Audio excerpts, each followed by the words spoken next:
please welcome science extraordinaire Neil deGrasse Tyson.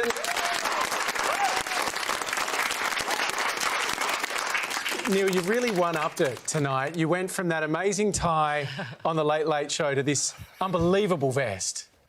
Yeah, this vest is a little loud. I apologise in advance in case it blows out the camera. Just thought I'd... We can cope. Now, listen, your book is called Starry Messenger, Cosmic Perspectives on Civilization. What is a cosmic perspective and how does it change what we think about our place in the world? It changes everything. And if I quote an Apollo 14 astronaut, after he had been to the moon and looked back, an Apollo astronaut said, you develop an instant global consciousness, a people orientation, an intense dissatisfaction with the state of the world, and a compulsion to do something about it. Out there on the moon, international politics looks so petty. You want to grab a politician by the scruff of the neck and drag him 250,000 miles out and say, look at that, you SOB. That's the cosmic perspective, and no one said it better than that.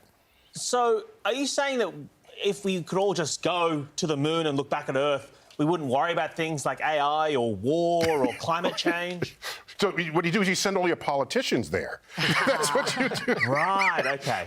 And you do want to bring them back. Don't be mean and leave them there. They would see the world differently as one common home for one species, humans. And maybe when they came back, these artificial lines in the sand that divide us by skin color and who you worship, who you sleep with, where you were born, all of these artificial forces of division, they evaporate in the face of a cosmic perspective.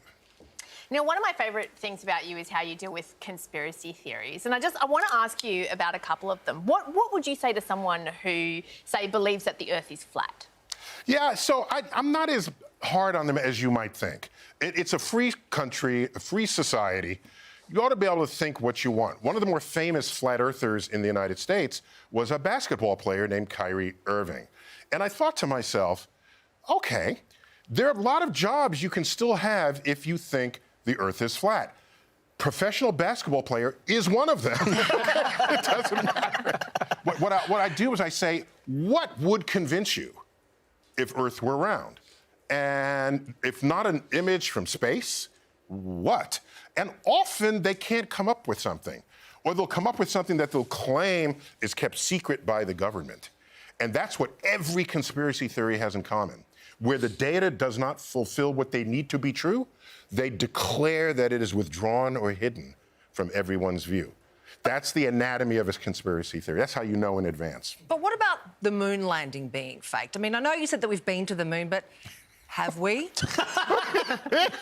Okay, I got one. There's an old joke about that, right? So NASA said, we can't go to the moon, really. So they went to Hollywood and talked to the Hollywood producers, and they say, we got to fake this moon landing to fool the Russians. And then the Hollywood producers studied the problem and concluded, in order to do this most convincingly, we need to shoot it on location.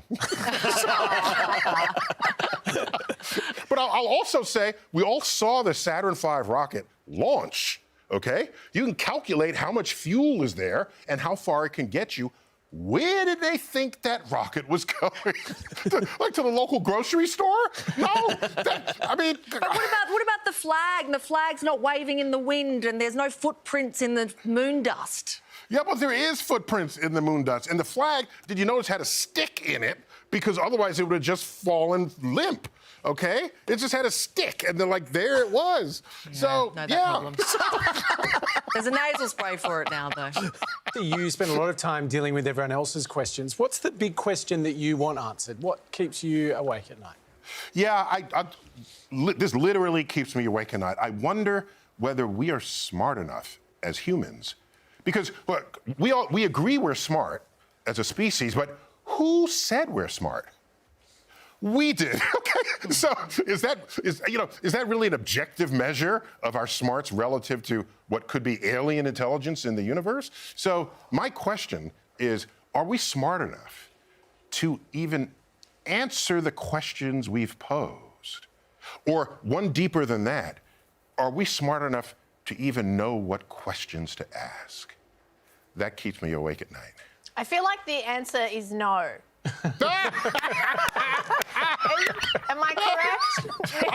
None of us wants it to be no. Neil deGrasse Tyson is heading into the final leg of his Aussie tour. If you're in Perth and you still have the chance to see him live, you can visit our website for all the details. Neil, thanks so much for joining us. Thank you for having me.